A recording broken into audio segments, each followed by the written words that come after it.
إن الحمد لله نحمده ونستعينه ونستغفره ونؤمن به ونتوكل عليه ونعوذ بالله من شرور أنفسنا ومن سيئات أعمالنا من يهده الله فلا مضل له ومن يضلل فلا هادي له وأشهد أن لا إله إلا الله وحده لا شريك له وأشهد أن محمدا عبده ورسوله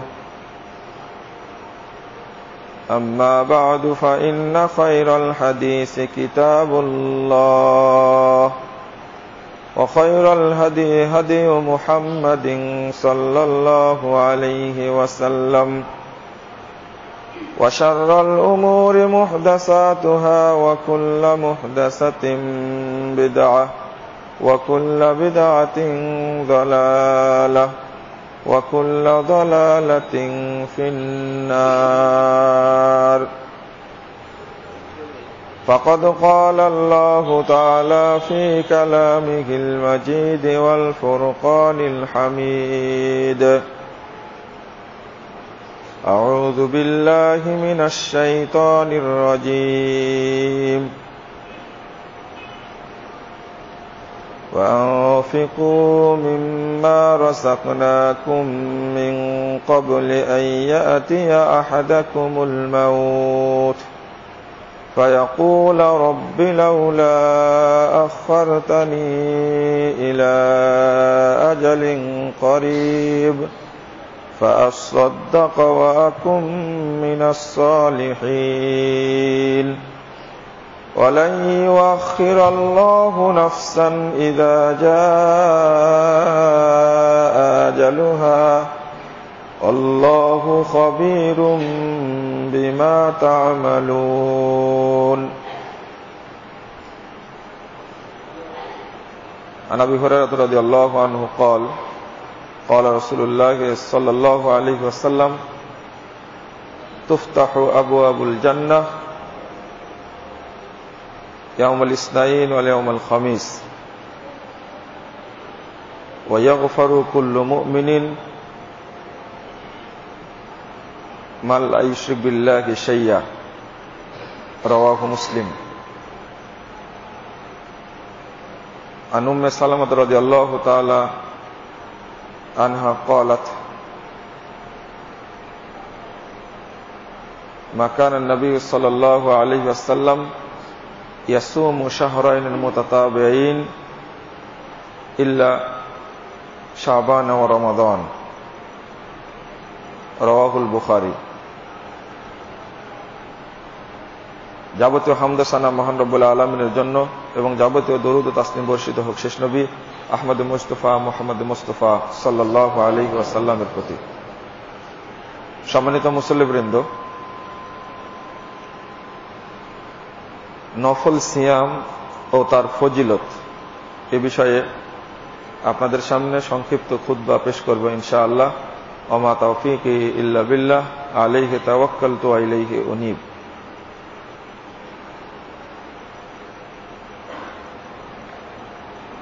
মুহাম্মদুর রাসূলুল্লাহ সাল্লাল্লাহু আলাইহি ওয়াসাল্লাম রমাদান মাস ব্যতীত যে মাসে সবচেয়ে বেশি সিয়াম পালন করতেন সেটা হলো শাবান। আজকে আমরা শাবান মাসের প্রথম তারিখ অতিক্রম করছি। রমাদানের প্রস্তুতি নেওয়ার জন্যই শাবান মাসের আগমন ঘটে। রমাদান আল্লাহ রাব্বুল আলামিনের পক্ষ থেকে বান্দার জন্য বিশেষ উপহার। তার আগে বান্দা যেন সিয়াম পালনে অভ্যস্ত হয়, এজন্য শাবান মাসকে আল্লাহ রাব্বুল আলামিন আমাদেরকে উপহার দিয়েছেন।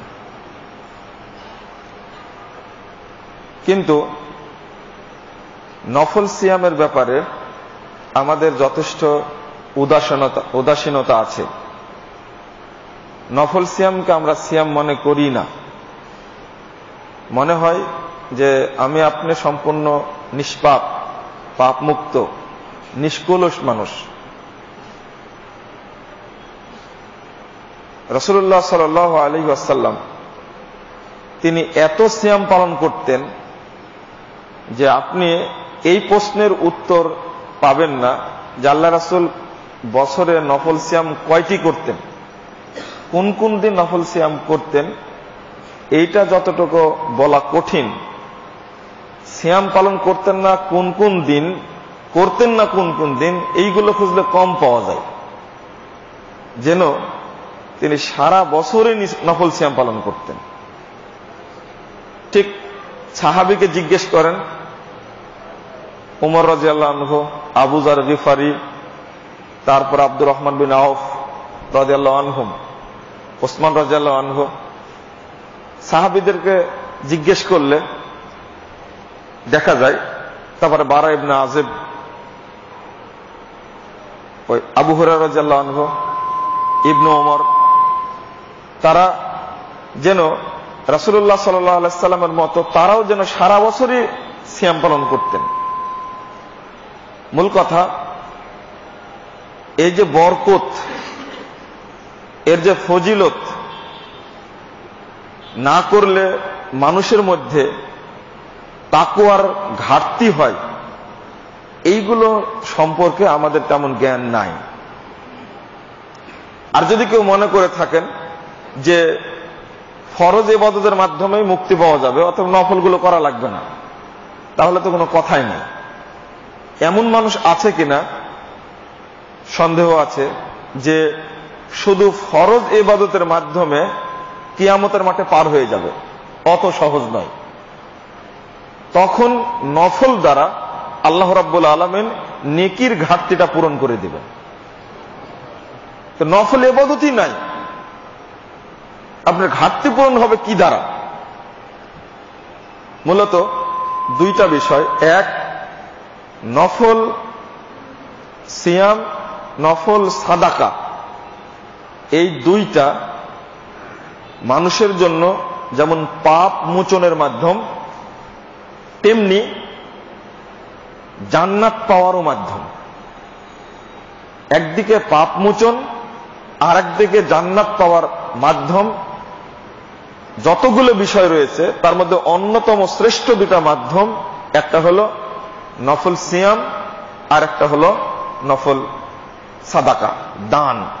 যাকাত নয়, দান।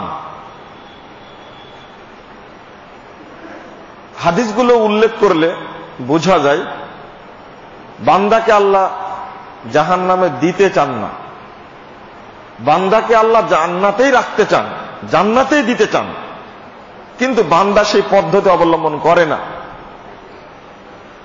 সহিহ বুখারী 2840 নম্বর হাদিস, রাসূলুল্লাহ সাল্লাল্লাহু আলাইহি ওয়াসাল্লাম বলছেন,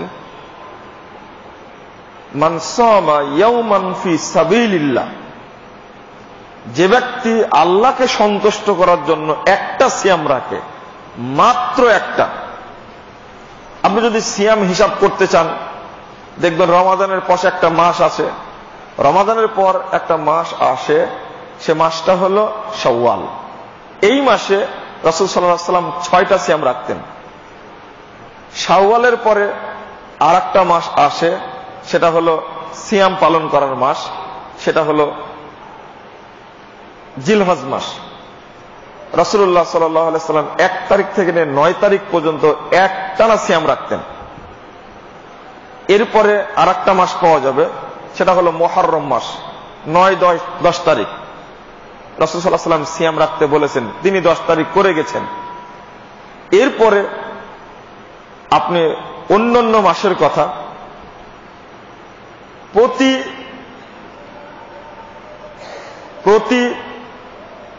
13, 14, 15 প্রতি মাসের এই 3টা দিন সিয়াম রাখতেন। প্রত্যেক বৃহস্পতি, সোমবার সিয়াম রাখতেন। প্রায় শুক্র, শনি বা বৃহস্পতি, শুক্র সিয়াম রাখতেন। আর একটা হাদিস আসছে, এটা সহিহ বুখারীর 1969 নম্বর হাদিস। মা আয়েশা রাদিয়াল্লাহু আনহা বলছেন, তিনি সিয়াম রাখতেই থাকতেন, একদিন বাদ দিয়ে একদিন রাখতেন, একদিন বাদ দিয়ে একদিন রাখতেন। আমরা তখন মনে করতাম আর হয়তো সিয়াম বাদই দিবেন। এবার আপনি গণনা করেন কয়দিন বাদ থাকলো যে রাসূল সাল্লাল্লাহু আলাইহি ওয়াসাল্লাম সিয়াম রাখতেন না। এটা বের করা খুব সহজ হবে, কিন্তু কতদিন বছরে সিয়াম রাখতেন এটা গণনা করা কঠিন হয়ে যাবে। একজন সাহাবী এসে বলছেন যে আল্লাহ রাসূল আমি সিয়াম রাখতে চাই। তো ঠিক আছে, রাখো, 13, 14, 15 রাখো। তা আমি তার চেয়ে বেশি পারবো। তাহলে বৃহস্পতি আর সোমবার করো 2 দিন, তো তার চেয়ে বেশি পারবো।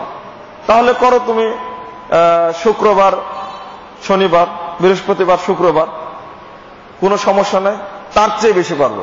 শেষে বললেন একদিন সিয়াম রাখো আর আরেকদিন বাদ দাও। এরপরে বলছেন আফজালু সওম সওমে দাউদ, যে যতই সিয়াম রাখুক না কেন দাউদ আলাইহিস সালাম যে সিয়ামটা রাখতেন এই সিয়াম হলো সর্বশ্রেষ্ঠ সিয়াম। তিনি একদিন সিয়াম রাখতেন, ইয়াসুমু ইয়াওমান ওয়া ইফতিরু ইয়াওমান, একদিন সিয়াম রাখতেন, একদিন ইফতার করতেন, একদিন সিয়াম রাখতেন, একদিন ইফতার করতেন। এর বেশি আর পারবা না, একটানা আর পারবা না, এই অনুমতিটা আছে। তো সাহাবীদের আগ্রহটা দেখলেও বোঝা যায় যে রাসূলুল্লাহ সাল্লাল্লাহু আলাইহি ওয়াসাল্লাম যেভাবে করতেন সাহাবীরা ওইভাবে করতে চাইতেন। আল্লাহ রাসূল বলছেন যে কেউ যদি এই নিয়মিত সিয়াম নাও করে, মাসে 3টা, বৃহস্পতি, সোমবার, তারপর শাওয়ালের 6টা, শাবান মাসের পুরোটাই, সহিহ বুখারী 1970 নম্বর হাদিসে উম্মে সালামা রাদিয়াল্লাহু আনহা বলছেন যে মাক্কানা ইয়াসুমুন নবিয়্যু সাল্লাল্লাহু আলাইহি ওয়াসাল্লাম শাহরাইন মুতাতাবিআইন ইল্লা শাবান ওয়া রমাদান। আল্লাহ রাসূল একটানা 2 মাস কখনো সিয়াম পালন করতেন না, তবে 2 মাস করতেন, শাবান এবং রমাদান। শাবান এবং রমাদান পুরো 2 মাসে সিয়াম রাখতেন। আর একটা হাদিসে আসছে ইল্লা ইয়াউমাইন আও ইয়াউমাইন, একদিন অথবা 2 দিন বাদ দিতেন, শাবানের পুরোটাই রাখতেন। মা আয়েশা রাদিয়াল্লাহু আনহা বলছেন মা রাআইতু রাসূলুল্লাহ সাল্লাল্লাহু আলাইহি ওয়াসাল্লাম ইস্তাকমালা শাহরান ইল্লা রমাদান ওয়া মা রাআইতুহু আকসারা সিয়ামান ইল্লা শাবান। আমি রাসূল সাল্লাল্লাহু আলাইহি ওয়াসাল্লামকে কেবল একটি মাস পুরো সিয়াম রাখতে দেখেছি, সেটা হলো রমাদান। আর সবচেয়ে বেশি সিয়াম রাখতে দেখেছি যে মাসটি, সেটা হলো শাবান। তো স্পষ্ট বোঝা যাচ্ছে যে নিয়মিত সিয়ামগুলো ছাড়াও কেউ যদি নিয়মিত সিয়াম পালন নাও করে, আমি যে হাদিসটা অনুবাদ করছিলাম সহিহ বুখারী 2840 নম্বর হাদিস, মান সামা ইয়াওমান, কেউ যদি একটা সিয়াম রাখে আল্লাহকে সন্তুষ্ট করার জন্য, তো আল্লাহ রাসূল বলছেন বাদাল্লাহু ওয়াজহাহু আনিন নার 70 খরিফা, আল্লাহ রাব্বুল আলামিন তাকে জাহান্নাম থেকে এত দূরে রাখবেন, একটা দ্রুতগামী ঘোড়া 70 বছর অতিক্রম করার পরে যেখানে যাবে, জাহান্নাম থেকে এই ব্যক্তিকে আল্লাহ তত দূরে রাখবেন। এক আশ্চর্য। তাহলে তো আল্লাহ রাব্বুল আলামিন বান্দাকে জাহান্নামে দিতে চান না, এটা আল্লাহই ব্যবস্থা করছেন। 1624 নম্বর হাদিস খুলেন তিরমিজি, রাসূলুল্লাহ সাল্লাল্লাহু আলাইহি সাল্লাম বলছেন প্রায় একই রকম হাদিস, মান সামা ইয়াওমান ফি সাবিলিল্লাহ জাআলা বাইনাহু ওয়া বাইনান নারি খান্দাকা কামা বাইনাস সামাই ওয়াল আরদ। আল্লাহ রাসূল বলছেন যে ব্যক্তি আল্লাহকে সন্তুষ্ট করার জন্য একটা সিয়াম রাখবে, মাত্র একটা, আল্লাহ রাব্বুল আলামিন তাকে তার মাঝে এবং জাহান্নামের মাঝে একটা গর্ত খুঁড়বেন, তার মাঝে এবং জাহান্নামের মাঝে একটা গর্ত খুঁড়বেন, যে গর্তটার দূরত্ব হবে আসমান থেকে জমিনের দূরত্ব যতটুকু। মানে আল্লাহ রাব্বুল আলামিন সিয়াম পালনকারীকে একটা করলেও তাকে আল্লাহ জাহান্নামে দিতে চান না। জাআলা বাইনাহু ওয়া বাইনান নারি খান্দাকা কামা বাইনাস সামাই ওয়াল আরদ। আসমান থেকে জমিনের দূরত্ব হলো 500 বছর। আল্লাহ রাসূল একটা হাদিসে বলছেন, সহিহ মুসলিম 2য় খণ্ডের 205 পৃষ্ঠায়,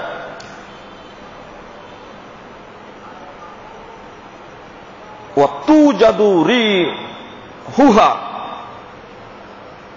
নাসিরাতান কাযা ওয়া কাযা, জাহান্নামের তাপ পাওয়া যাবে, জাহান্নামের তাপ অনুভব করা যাবে হাজার হাজার মাইল দূর থেকে।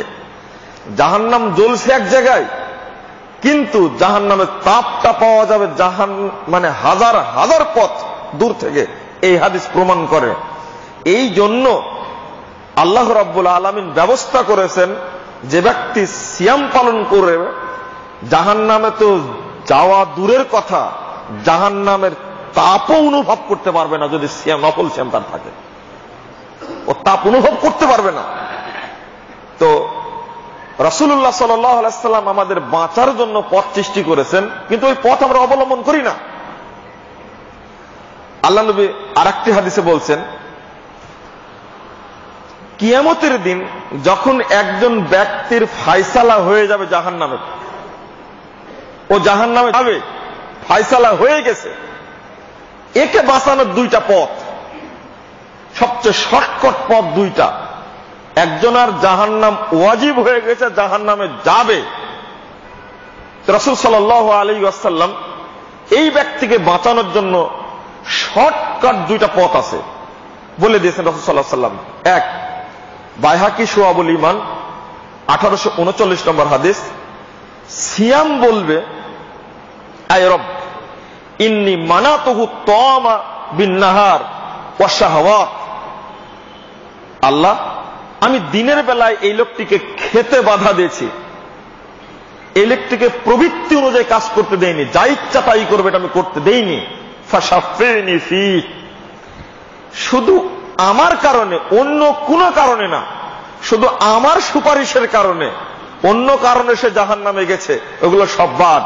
শুধু আমি সুপারিশ করছি, আমার সুপারিশ তুমি কবুল করো, তাকে তুমি মাফ করে দাও। এই কথা বলা মাত্রই, এই সিয়াম এই কথা বলা মাত্রই আল্লাহ তাকে মাফ করে দিবেন। আর একটা পদ্ধতি আছে, সেটা হলো, তার মধ্যে একটা পদ্ধতি হলো কোরআন।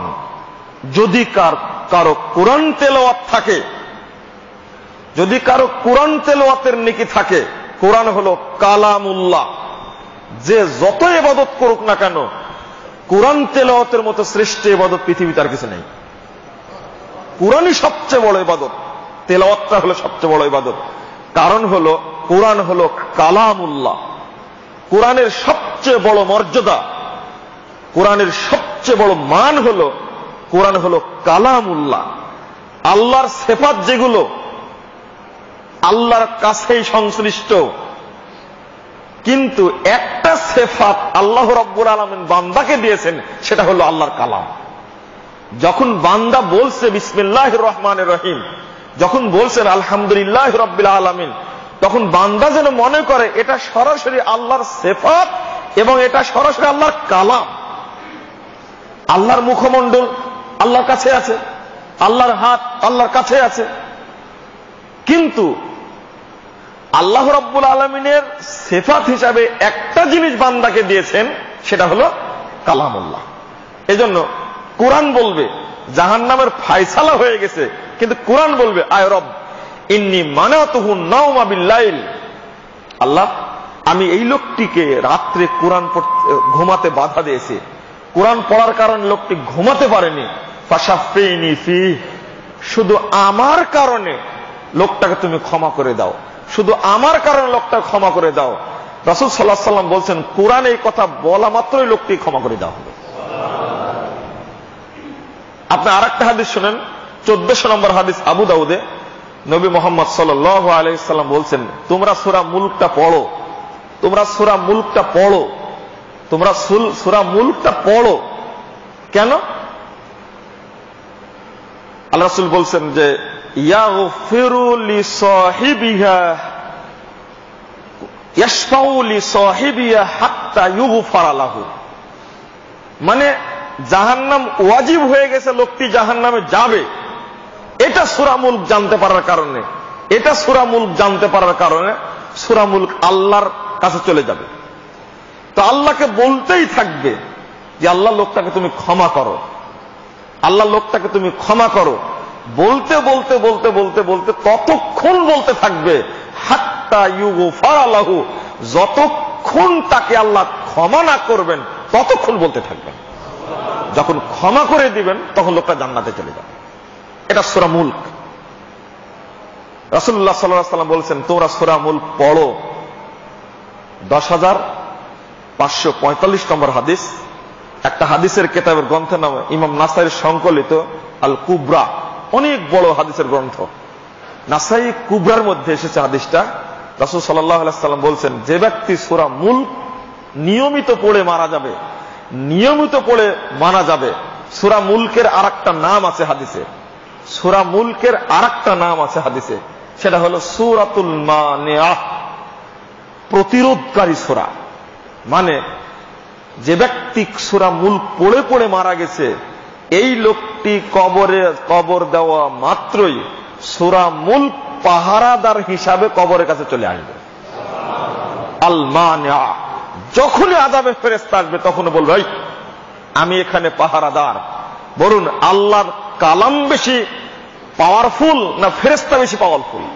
আল্লাহর কালাম বেশি পাওয়ারফুল। ঢুকতে গেলে বলে, এই আমি এখানে আছি। সূরাতুল মানিআহ। কিয়ামত পর্যন্ত এর কবরে আযাবের ফেরেশতা ঢোকার সাহস পাবে না। আল্লাহ রাসূল বলছেন, সূরা মুলক পড়ো, তোমরা সূরা মুলক পড়ো।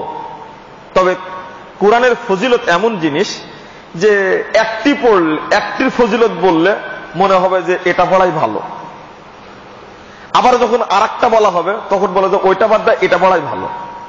কোরআন পুরোটাই এরকম। এই যে কয়টা বললাম, দুইটা বললাম। যদি আরেকটা বলি, রাসূল সাল্লাল্লাহু আলাইহি ওয়াসাল্লাম একজন ব্যক্তিকে শুনলেন, 2728 নম্বর হাদিস। রাসূল সাল্লাল্লাহু আলাইহি ওয়াসাল্লাম একজন ব্যক্তিকে শুনলেন, দেখেননি। ক্বালা কুল হুয়াল্লাহু আহাদ আল্লাহুস সামাদ। একজন ব্যক্তি বলল, আল্লাহ রাসূলের কানে এসেছে। আবু হুরায়রা বলছেন, আকবালতু মান নবী সাল্লাল্লাহু আলাইহি ওয়াসাল্লাম, আমি রাসূলের সাথে যাচ্ছিলাম, তো যাওয়ার পথে আল্লাহ রাসূল শুনলেন কে যেন বলল পাশ থেকে, কুল হুয়াল্লাহু আহাদ আল্লাহুস সামাদ। আল্লাহ রাসূল বললেন, ওয়াজাবাত, তার জন্য ওয়াজিব হয়ে গেছে। তো কুলতু লাহু, আমি তাকে বললাম, মা ওয়াজাবাত, কি ওয়াজিব হয়ে গেল আপনি বললেন? তখন রাসূল বলছেন, কে যেন বলল না, কুল হুয়াল্লাহু আহাদ আল্লাহুস সামাদ, ওয়াজাবাত লাহুল জান্নাহ, তার জন্য জান্নাত ওয়াজিব হয়ে গেছে। আমি আপনাকে সূরা ইখলাস পুরোটা পড়ার কথা বলিনি, মনে হয় বুঝতে পেরেছেন। আমি সূরা ইখলাস পুরোটা পড়ার কথা বলি না। কুরআন এটা, তার ফজিলতটা কত! শুধু দুইটা আয়াত পড়েছেন কোন লোক, কোন সাহাবী, আল্লাহ রাসূল তাকে চিনেন না। আল্লাহ রাসূল সাল্লাল্লাহু আলাইহি ওয়াসাল্লাম বলছেন, ওয়াজাবাত লাহুল জান্নাহ, এই দুই আয়াত পড়া মাত্র জান্নাত ওয়াজিব হয়ে গেছে তার জন্য। এটা হলো কোরআন। এখন মনে হচ্ছে যে আগেরটা চেয়ে এটা পড়াই ভালো। একবার যদি কেউ সূরা ইখলাস পড়ে, তাহলে কোরআনের 3 ভাগের 1 ভাগ পড়া সওয়াব পাওয়া যায়। আমি আপনাকে সূরা ইখলাস 1206 নম্বর হাদিস, রাসূল সাল্লাল্লাহু আলাইহি ওয়াসাল্লাম বলছেন, আমি 3 বার পড়তে বলছি না সূরা ইখলাস, আমি আপনাকে একবার পড়তে বলছি। রাসূল সাল্লাল্লাহু আলাইহি ওয়াসাল্লাম বলছেন, একবার পড়লে কোরআনের 1/3 অংশ পড়ার সওয়াব পায়, আর 3 বার পড়লে পুরো কোরআন তেলাওয়াতের সওয়াব পাওয়া যায়। তো একটার পরে বললে, এবার যদি বলি আপনাকে যে ব্যক্তি সূরা বাকারা আল ইমরান মাঝে মাঝে পড়বে, এই লোকটা জাহান্নামে যাবেই, ফায়সালা হয়ে গেছে। একটা লোক জাহান্নামে যাবেই, ফায়সালা হয়ে গেছে, কিন্তু পড়েছে সূরা বাকারা, সূরা আল ইমরান, সূরা বাকারা এবং সূরা আল ইমরান পড়েছে। তো রাসূল সাল্লাল্লাহু আলাইহি ওয়াসাল্লাম বলছেন, ওয়ায়াতাহাজ্জানে, জাহান্নামে দিবে মানে ঠিক পাহাড়ের মতো মেঘের আকৃতি হয়ে সূরা বাকারা এবং সূরা আল ইমরান আল্লাহর সামনে দাঁড়িয়ে যাবে। ওয়ায়াতাহাজ্জানে, সূরা বাকারা আল ইমরান উভয়ে আল্লাহর সঙ্গে ঝগড়া করবে। আল্লাহ বলবেন, না জাহান্নামী দিয়েছে, ওর মাফ হবে না। সূরা বাকারা ইমরান বলবেন, না জাহান্নাম থেকে মুক্ত করে জান্নাত দিতে হবে। আল্লাহ বলবেন, না এদের ক্ষমা হবে না। বাকারা আল ইমরান বলবে, না আল্লাহ ক্ষমা করতে হবে, কে জান্নাত দিতে হবে। বলতেই থাকবেন। ঝগড়া করতে করতে করতে এক সময় আল্লাহ বললেন, যাও ক্ষমা করে দিলাম। এটা সূরা বাকারা, সূরা আল ইমরান। আপনি একটু একটু করে পড়েন, একটু একটু পড়েন, এটা বাঁচার পথ বলছি আমি। তবে সামনে রমাদান মাস আসছে, যদি সুযোগ হয় ইনশাল্লাহ এই ফাজাইলে কোরআনের উপর কথা বলবো। আজকে এই পর্যন্ত থাক। তো বলছিলাম নফল সিয়াম এত বড় গুরুত্বপূর্ণ একটি বিষয়, কিন্তু মানুষ নফল সিয়াম করতে চায় না, পালন করে না। আমাদের একটা সুযোগ এসেছে এই নফল সিয়াম শাবান মাসটা পূরণ করার। আমরা যদি চাই যে 15 তারিখের আগ পর্যন্ত সিয়াম রাখবো, আপনি পারেন। যদি মনে করেন আমি আরো বেশি করতে পারবো, তাহলে আপনি আরো করেন, 2টা 3টা 5টা বাদ রেখে করেন। আল্লাহ রাসূল কেন করতেন? মুসনাদে আহমদের হাদিস, নাসাইতে আসছে 2224 নম্বর হাদিস। রাসূলুল্লাহ সাল্লাল্লাহু আলাইহি ওয়াসাল্লাম বলছেন যে পুরো বছরের রিপোর্টটা আল্লাহর কাছে পেশ করা হয় শাবান মাসে। কোন দিন পেশ করবে, কোন দিন পেশ করবে, আজ কাল পরশু অমুক দিন অমুক তারিখে অমুক তারিখ করতে করতে করতে করতে আমার আমুলটা সিয়াম অবস্থায় পেশ করা হোক, আমার আমুলটা বাৎসরিক রিপোর্টটা আল্লাহর কাছে পেশ করা হোক সিয়াম অবস্থায়। এটা খুঁজতে খুঁজতে খুঁজতে খুঁজতে খুঁজতে খুঁজতে একবারে পুরো মাসে সিয়াম পালন করতাম, যেন পুরো বছরের রিপোর্টটা সিয়াম অবস্থায় আল্লাহর কাছে পেশ করা হোক। এই করতে করতে বেশি করতেন। বাংলাদেশের লোক কিভাবে কিভাবে জেনে গেছে আল্লাহর এই সিদ্ধান্তটা যে 15 শাবানে পেশ করা হয়। নাউজুবিল্লাহ। যেটা নবী জানতে পারেননি সে জিনিসটা বাংলাদেশের মানুষ জানলে কি করে? যেটা আল্লাহ রাসূল জানতে পারেননি, তো পেশ করা হয় শাবান মাসে, এটা হাদিস দ্বারা প্রমাণিত। কিন্তু কোন তারিখে পেশ করা হয় এটা নবী সাল্লাল্লাহু আলাইহি ওয়াসাল্লাম জানতে পারেননি, অতএব পৃথিবীর কোন মানুষ জানতে পারবে না। হ্যাঁ, 15 শাবান সম্পর্কে যে ফজিলতগুলো বর্ণিত হয়েছে, যাকে বাংলাদেশে উপমহাদেশে শবে বরাত বলে পরিচিত, মধ্যপ্রাচ্যে লাইলাতুল বারাত বলা হয়। শবে বরাতের দিন 15 শাবান সিয়াম রাখতে হবে, রাত্রিতে ইবাদত করতে হবে। মর্মে যত বর্ণনা এসেছে ইবাদতের বর্ণনা, ইবাদত সিয়াম রাখা এবং রাত্রে ইবাদত করা সংক্রান্ত যত বর্ণনা এসেছে সব বর্ণনায় ত্রুটিপূর্ণ, একটিও সহি না। তবে বর্ণনা এসেছে, যেমন রজব সম্পর্কে বর্ণনা এসেছে। এক বাক্যে জেনে রাখবেন, রজব মাসের সিয়ামের ফজিলত সংক্রান্ত যত বর্ণনা এসেছে এক বাক্যে জেনে রাখবেন সবই জাল, সবই ভুয়া, সবই মিথ্যা। যেমন একটা বর্ণনা আপনাকে বলি, আবার সুবহানাল্লাহ বলবেন না আগেই। একটা হলো, যে ব্যক্তি রজব মাসের একটা সিয়াম রাখবে তার 1 বছর টানা সিয়াম রাখার সমান সওয়াব হবে। এক, যে ব্যক্তি 7টি সিয়াম রাখবে রজব মাসে, ওই ব্যক্তির জন্য জাহান্নামের 7টি দরজা বন্ধ হয়ে যাবে। যে ব্যক্তি 8টি সিয়াম রাখবে, এই ব্যক্তির জন্য জান্নাতের 8টি দরজা খুলে দেওয়া হবে। ডাহা মিথ্যা কথা, একটা সনদই নাই, কথা সনদই নাই, এটা মানে সূত্রই নাই। আর একটা হাদিস বর্ণিত হয়েছে যে রজব শাহরুল্লাহ, রজব হলো আল্লাহর মাস, ওয়া শাবান শাহরি, আর শাবান মাস হলো আমার মাস, রমাদান শাহরু উম্মতি, রমাদান হলো আমার উম্মতের মাস। এটাও জাল হাদিস। যে ব্যক্তি রজব মাসের একটা সিয়াম রাখবে, এই ব্যক্তির একটা নয়, 2টা নয়, 3 বছরের সমান, 3 বছর রোজা রাখার সমান সব পাবে। প্রথম সিয়ামটা রাখলে রজব মাসের, যদি একটা না 15টা সিয়াম রাখে রজব মাসে, তাহলে 30 বছর সিয়াম পালন করার সব পাওয়া যাবে। এগুলো সব জাল হাদিস। এগুলো আর একটা হাদিস খুব প্রচলিত, আল্লাহুম্মা বারিক ফি রজব ওয়া শাবান ওয়া বাল্লিগনা ইলা রমাদান। আল্লাহ, তুমি রজব মাসে, শাবান মাসে বরকত নাজিল করো এবং রমাদান পর্যন্ত আমাদেরকে পৌঁছে দাও। এটা একটা জয়ীফ হাদিস। এই দোয়া পড়া যাবে না। অনেকে এই দোয়াটা পড়ে, এই দোয়াটা পড়া যাবে না। এই হাদিসের সনদ জয়ীফ। ঠিক অনুরূপ ভাবে শাবান মাস সংক্রান্ত আপনারা দেখলেন না, গত 27 রজবের আগে টিভি চ্যানেলগুলোতে আর কলামিস্টরা পত্রিকায় লেখলেন, এমন ভাবে লেখলেন তারা একটু চিন্তাও করলেন না যে হাদিসটা সহিহ না জাল। আপনার কাছে যদি জানা যায় যে এটা হলো পুকুরের পানি আর এটা টিউবওয়েলের পানি, খাবেন কোনটা? আপনি টিউবওয়েলেরটা খাবেন। তা আপনি জানতে পাচ্ছেন এটা জাল। জাল হওয়ার পরেও, সনদ নাই হওয়ার পরে বর্ণনা করে মানুষকে উৎসাহিত করছে, কিন্তু আল্লাহকে ঠিকই মানে না। মানে রজব মাসে 27 রজব মেরাজের অনুষ্ঠান করছে। আল্লাহ নবী মেরাজে গিয়েছিলেন, কিন্তু মেরাজে গিয়েছিলেন কি জন্য? যারা মুখ দিয়ে বলছেন যে আল্লাহ রাব্বুল আলামিন রাসূলকে মেরাজে নিয়ে গেছিলেন, তারাই আবার উল্টার একটা কাজ করছেন যে আল্লাহ রাব্বুল আলামিন নিরাকার সত্তা, আল্লাহ সব জায়গায় বিরাজমান। এটা কেমন হলো কথা? শুধু একবার দুইবার না, আল্লাহর সঙ্গে কথা বললেন, সপ্তম আসমান ভেদ করে সিদরাতুল মুনতাহা ভেদ করে গিয়ে কথা বললেন, আল্লাহর সঙ্গে ফিরে আসলেন। ষষ্ঠ আসমানে দেখা হয়েছে মুসা আলাইহিস সালামের সঙ্গে।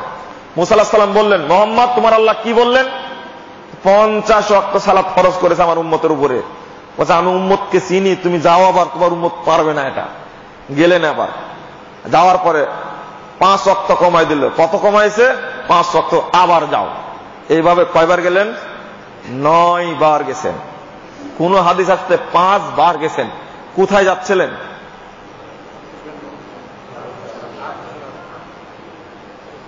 আরো সে বললেন, বলেন যে আল্লাহর সাথে কথা বলার জন্য যাচ্ছিলেন। তা আল্লাহ যদি সব জায়গায় বিরাজমান হয়, আর মুহাম্মদ সাল্লাল্লাহু আলাইহি ওয়াসাল্লাম এতবার গেলেন কি করে? এটা এই বুদ্ধিটিকে হয়নি? এটা পাগলেও তো বুঝবে একটা।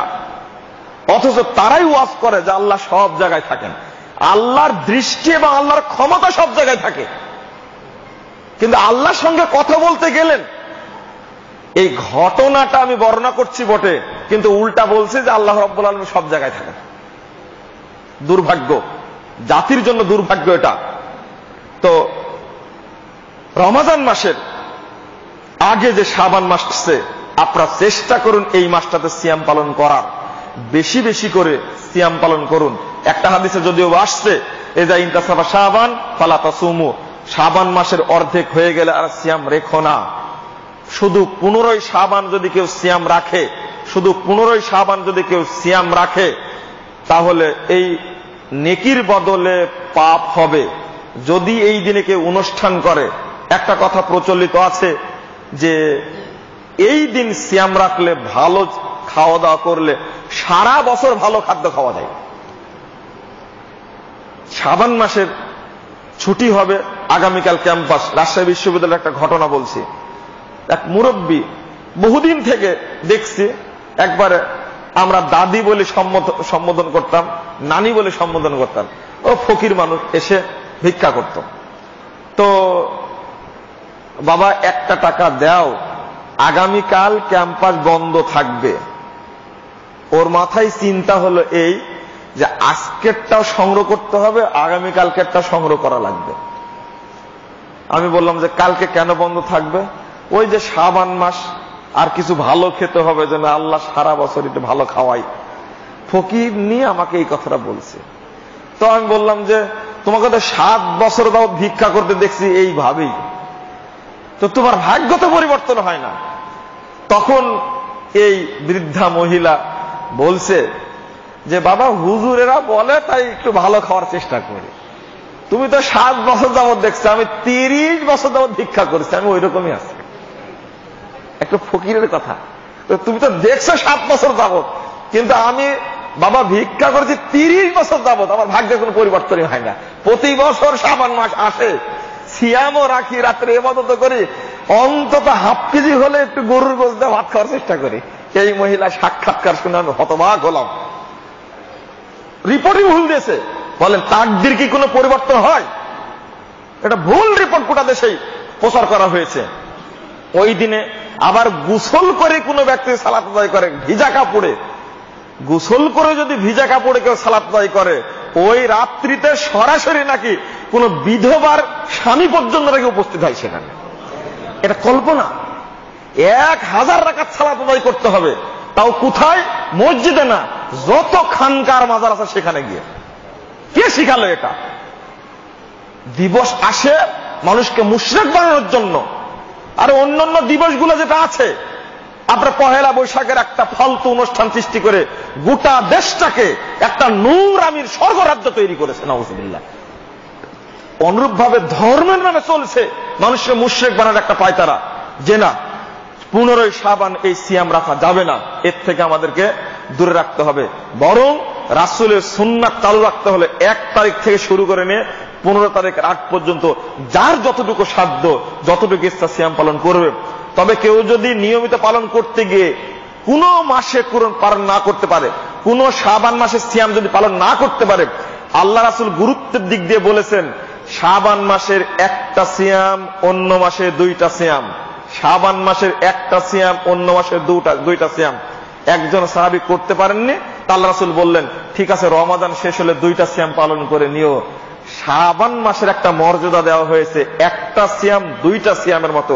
কাজা করলে কেউ 2টা রাখবে, তো রমাদান মাসের কাজা সিয়াম হলে একটার বদলে একটাই করতে হবে।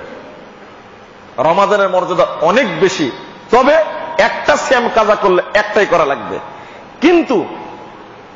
কিন্তু যদি শাবান মাসের সিয়াম কেউ কাজা করতে চায়, ওই ব্যক্তি করবে ডবল। 3টা করতে চাইলে 6টা করবে। আমার ইচ্ছা, আমি দেখা যায় 1 তারিখ থেকে 5 তারিখ, 5 থেকে 7 তারিখ, 8 তারিখ পর্যন্ত করি, 10 তারিখ পর্যন্ত করি। যদি কোনো মাস না করতে পারে, আমি গুরুত্বের কথা বলছি, শাবান মাসের সিয়ামের একটা গুরুত্ব আছে।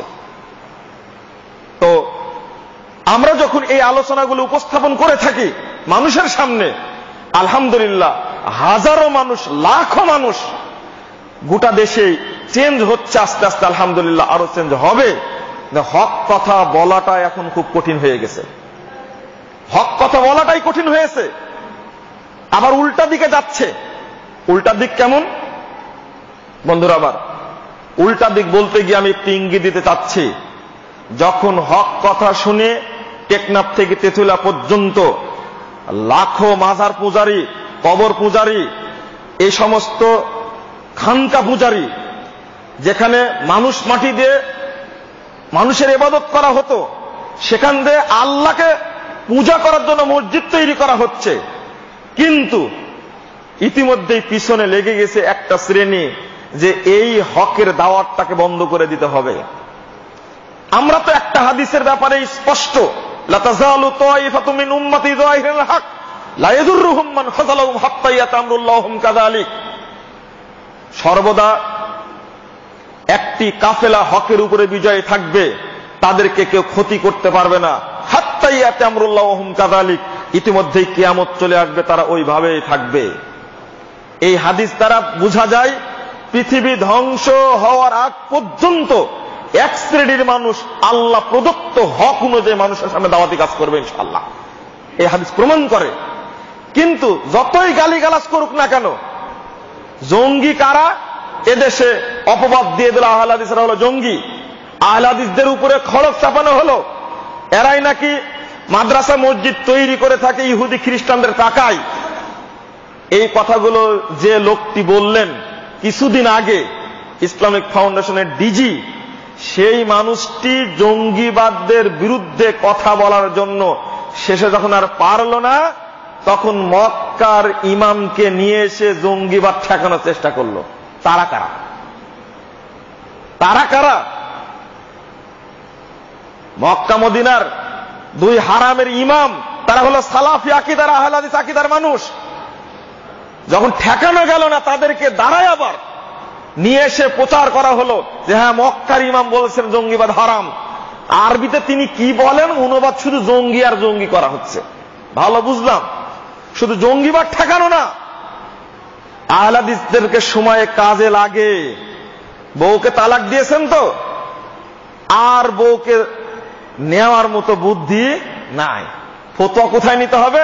এবার আহলে হাদিসদের কাছে যেতে হবে, না হলে বউকে নেওয়ার কোনো বুদ্ধি নাই। এটা আমার অভিজ্ঞতার আলোকে বলছি। একজন বড় উচ্চ পদস্থ ব্যক্তি স্ত্রীকে তালাক দিয়েছেন, দেওয়ার পরে এখন ঘুরে বেড়াচ্ছেন, বড় বড় আলেমের কাছে যাচ্ছেন। তখন বেঁচে ছিলেন শাইখুল হাদিস, বড় ব্যক্তির কাছে গেছে, না আপনার স্ত্রীকে নেওয়ার কোনো সুযোগ নাই। গেলেন সাইদি সাহেবের কাছে, না আপনার স্ত্রীকে নেওয়ার কোনো সুযোগ নেই। গেলেন বর্তমানে আলোচিত একজন আলেম, তার কাছে গেলেন, তিনি বললেন না স্ত্রীকে নেওয়ার কোনো সুযোগ নাই, 3 তালাক দিয়েছেন, বউ হারাম হয়ে গেছে। তবে বললেন যে একটা পথ আছে, হিল্লা করলে জায়েজ হবে। বলছে হিল্লা মানে? বলছে যে এক রাতের জন্য একটা ছেলের সাথে আপনার স্ত্রীকে বিয়ে দিতে হবে, অথবা একটা বৃদ্ধর লোকের সাথে বিয়ে দিতে হবে, পরের দিন সকালে আবার তাকে বিয়ে করে নেবেন। কি বললেন? আমার স্ত্রীকে এক রাতের জন্য অন্য লোকের কাছে রাখবো? এটা কি ইসলাম? রাখবো তো, কিন্তু যদি পরের দিন সকালেও তালাক না দেয় তখন কি হবে? আমি আপনার ফতোয়া মানতে পারলাম না। বলছে এটাই ফতোয়া, জায়েজ করার কোনো বুদ্ধি নাই। চলে আসলেন আরেকজনের কাছে, তিনি এটিএনে প্রশ্ন উত্তর দিতেন, আপনারা অনেকে চেনেন। তিনি বললেন যে আপনার স্ত্রী হারাম হয়নি, কেবল তালাক একটা হয়েছে, তবে এই কথা আমি বলতে পারবো না, বললে আমার বাড়ি ঘর ভেঙে সব শেষ করে দেবে। তো বলতে পারবে এক শ্রেণীর মানুষ, যারা আহলে হাদিস বলা হয়। আপনি রাজশাহীতে চলে যান, ওরা একবার শক্ত ফতোয়া লিখে দেবে, এই ফতোয়ার উপর তো কথা বলতে পারবে না। এই লোক বিমানে 2003-এর কথা বলছি, গেলেন বিমানে, আমার সাথে সাক্ষাৎ, প্রথম সাক্ষাৎ। কি ব্যাপার? বলছে এই ঘটনা। আমি বললাম যে আপনার স্ত্রী তালাক হয়েছে, তবে একটা হয়েছে, আরো 2টা বাকি আছে, স্ত্রী কিছুই হয়নি, 3 মাস পূরণ না হলে ওই স্ত্রী কিনে আপনি এমনি ঘর সংসার করতে থাকবেন। তখন বলছেন যে একটু হিসাব করে বলেন, আমি কিন্তু সব সমুদ্র সাগর পার হয়ে আসছি, ও যতই পার হয়ে আসেন না কেন কোনো সমস্যা নাই। বিকেল বেলা ফতোয়া লেখে একবার টাইপ করে দিয়ে দিলাম যে দেখেন হাদিস দ্বারা প্রমাণিত, কোনো সমস্যা না, আপনি নিয়ে যান। ওই দিন তার স্ত্রীর সাথে কথা বললেন, তবে কিছু মন্তব্য করেছিলেন।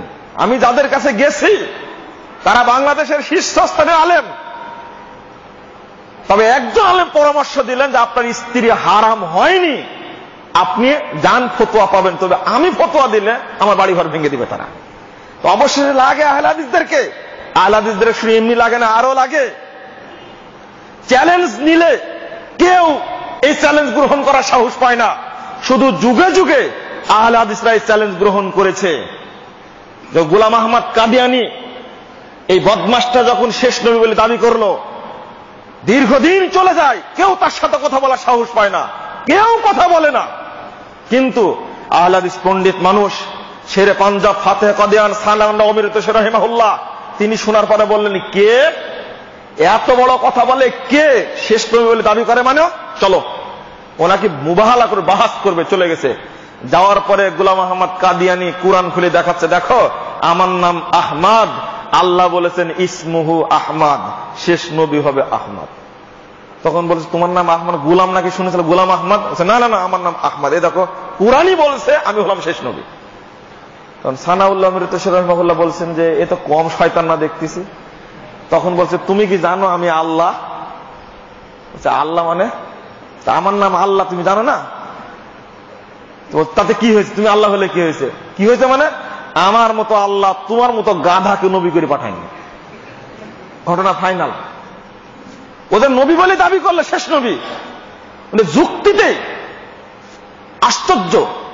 বলছে যদি তুমি আহমদ হও আমি আল্লাহ, কারণ আমার নাম সানাউল্লাহ, আমারটা সানা বাদ, তোমার নাম গুলাম আহমদ, গুলাম তুমি বাদ দিয়ে দিয়েছো, আমি সানা বাদ দিয়ে দিয়েছি। আমার মতো আল্লাহ তোমার মতো গাধাকে পৃথিবীতে শেষ নবী করে পাঠায়নি। ঘটনা শেষ, আর কথা বলতে পারে না। এই যে আজকে জাকির নায়েক সম্পর্কে অনেকে অনেক কথা বলছে, ওই হুমরা সুমরা দাঁড়িয়াল্লাহ আল খেল্লাওয়ালা পাগড়িওয়ালা তারা কোথায় গেছে? উইলিয়াম ক্যাম্বেল আমেরিকার খ্রিস্টান পাদ্রী বলল কোরআনের 30টা ভুল আছে।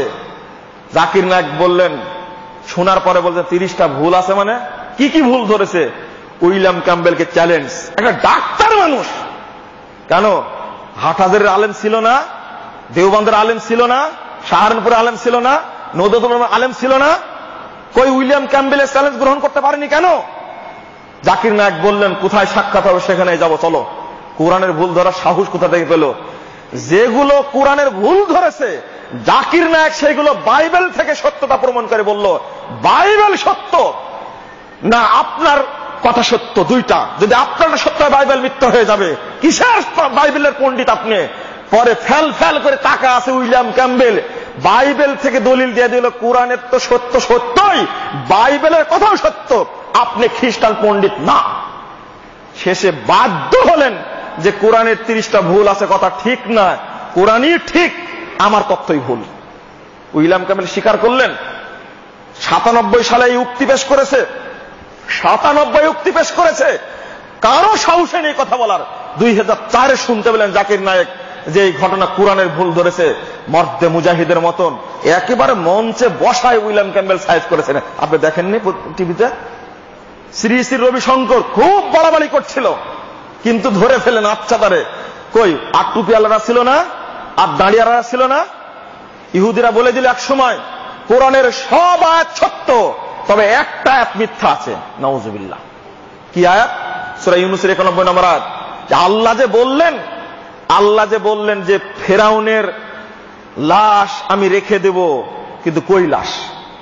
ফেরাউন মারা গেছে আল্লাহ রাসূলের জন্মের 3500 বছর পূর্বে, 1500 বছর পরে এসে চ্যালেঞ্জ করছে, 5000 বছর পরে চ্যালেঞ্জ করছে ইহুদিরা, কোরআনের আয়াত এটা মিথ্যা, কোরআনের আয়াত যদি সত্যই হবে এটা, ফেরাউনের লাশ কই? এই চ্যালেঞ্জ কেউ গ্রহণ করতে পারল না। আহলে হাদিস পণ্ডিত সানাউল্লাহ অমৃতসর রাহিমাহুল্লাহ তিনি বললেন, অবশ্যই ফেরাউনের লাশ আছে, আমি তোমাদের জায়গা দেখা দিচ্ছি, তোমরা খুঁজো। আমি তোমাদেরকে জায়গা দেখা দিচ্ছি, তোমরা খুঁজো। তিনি তাফসির ঘেটে বের করলেন, বাহারে কুলজুমে আছে ফেরাউনের লাশ, দেখো এখানে খুঁজতে থাকো, লাশ অবশ্যই পাওয়া যাবে। কত বড় পণ্ডিত আর কত বড় বিশ্বাস! ঘটনা ঘটেছে 5000 বছর পূর্বে, আয়াত নাজিল হয়েছে 1500 বছর পূর্বে। 1500 বছর পরে চ্যালেঞ্জ করছে খ্রিস্টানরা, ইহুদিরা, এই কোরআন আয়াত মিথ্যা। কেউ সাহস করল না। ইন্ডিয়ার পণ্ডিত, পাঞ্জাবের মানুষ সানাউল্লাহ অমৃতসরী তিনি বললেন, অবশ্যই কোরআন যেহেতু বলেছে লাশ আসছেই। পরে খুঁজতে খুঁজতে খুঁজতে 2008 সালে ফেরাউনের 1908 সালে ফেরাউনের টাটকা লাশ 4000 ফিট নিচ থেকে বেরিয়ে আসলো। এটা হলো কোরআন। ও লাগে একসময় আহলে হাদিসদেরকে, কিন্তু শেষ বেলায় তার আগে জঙ্গি, তার আগে চরমপন্থী এরাই করেছে। ব্রিটিশ বিরোধী আন্দোলনের সময় মাজারে বসে, খানকায় বসে পেটের ভুঁড়ি মোটা করেছে মুরিদদের নজর নেওয়াজ খেয়ে খেয়ে। অথচ ব্রিটিশরা এদেশের মা বোনদের ইজ্জতের লুণ্ঠন করেছে, সম্পদ লুণ্ঠন করেছে, এদেশের মানুষের উপর অত্যাচার করেছে। কেউ এদেশের মানুষকে রক্ষা করার জন্য বের হয়নি, কিন্তু আহলে হাদিস উলামায়ে কেরামি বের হয়েছেন, ব্রিটিশদের বিরুদ্ধে আন্দোলন করেছেন। সাইদ আহমদ শহীদ কে, শাহ ইসমাইল শহীদ কে, সৈয়দ নসরুল আলী তিতুমির কে, এনায়েত আলী কে, বেলায়েত আলী কে, হাজী শরীয়তুল্লাহ কে। তারা যেমন ব্রিটিশদের বিরুদ্ধে দেশকে মুক্ত করার জন্য সংগ্রাম করেছেন, তেমনি শিরিক এবং বিদআতের বিরুদ্ধে আপোষহীন সংগ্রাম করে এই চেষ্টা করেছেন দেশকে বাঁচানোর। দুর্ভাগ্য আজকে উল্টা দোষ হলো আহলে হাদিসদেরকে, শেষে আহলে হাদিসদের লাগে। ভাষা আন্দোলন কারা করেছে? আপনি একটা মুখ দিয়ে বলে সরে যাওয়া হয়ে গেল। ভাষা আন্দোলন করেছে কারা? ডক্টর মোহাম্মদ শহীদুল্লাহ 18টি ভাষার পণ্ডিত, ভাষা আন্দোলনের পক্ষে একটা টু শব্দ করতে পারেননি। আহলে হাদিস সিফা সালার মাওলানা আকরাম খান রাহিমাহুল্লাহ, মুসলিম সাংবাদিকতার জনক, তিনি প্রথম ভাষা আন্দোলনের পক্ষে কথা বললেন। 1947 সালের 4 মার্চ তারিখে দৈনিক আজাদ পত্রিকায় তিনি প্রথম লিখলেন যে ভাষা আন্দোলনের পক্ষে। 1952 সালে সে ভাষা আন্দোলন সফল হয়। যদি আপনি বলেন সাহিত্যের দলন সৃষ্টি করলো কারা? আজকে পূর্ণ সাহিত্য লেখে মানুষের বিবেক নষ্ট করছে এক শ্রেণীর লম্পট লুচ্চারা। কিন্তু ইসলামী সাহিত্য রচনা করার মাধ্যমে আল্লাহ শুকরিয়া, আলহামদুলিল্লাহ, আব্দুল্লাহ আল কাফি আল কুরাইশি রাহিমাহুল্লাহ প্রথম বাংলা একাডেমির সাহিত্য প্রথম পুরস্কার ভূষিত হন তিনি। আহলে হাদিসদেরকে উল্টা বলে জঙ্গি। আলহামদুলিল্লাহ, কাজ চলছিল দুর্গম গতিতে, আরো চলবে ইনশাআল্লাহ। তবে আপনাদের একটা আন্তরিক সহযোগিতা চাই এই মর্মে। আপনারা আমরা যেন চেষ্টা করি বেশি বেশি দাওয়াতি কার্যক্রমে সময় দেওয়া। আপনি সময় দেন, না পারলে আপনি কথা বলেন, না পারলে আপনি লিখেন, তাও না পারলে আপনি দাওয়াতি কাজে সহযোগিতা করে মানে পয়সা দেন, টাকা দেন, যার মাধ্যমে দাওয়াতি কাজ চলবে, বই প্রিন্ট হওয়া চলবে, মাদ্রাসা আলেম তৈরি হবে, মসজিদের প্রশিক্ষণ চলবে। গোটা দেশে শিরিক বিদআতকে দমানোর জন্য কোরআন এবং সুন্নাহ ভিত্তিক দাওয়াত খুব জরুরি। আল্লাহ রাব্বুল আলামিনের কাছে আমরা দোয়া করি, আল্লাহ তুমি আমাদের দেশকে হেফাজত করো, আল্লাহুম্মা আমিন। আল্লাহ যেন আমাদের দেশকে দুর্নীতি, আত্মসাৎ এবং জঙ্গিবাদ থেকে হেফাজত করেন, আল্লাহুম্মা আমিন। সামনে এই চলমান শাবান মাসে বেশি বেশি করে যেন আল্লাহ আমাদেরকে সিয়াম পালন করা তৌফিক দান করেন, আল্লাহুম্মা আমিন। আল্লাহ যেন আমাদের রমাদান পর্যন্ত নিয়ে যান এবং রমাদানের প্রস্তুতি গ্রহণ করার জন্য তৌফিক দান করেন, আল্লাহুম্মা আমিন। আকুলু কাওলি হাযা আস্তাগফিরুল্লাহ লি ওয়া লাকুম ওয়া লিসাইরিল মুসলিমিন।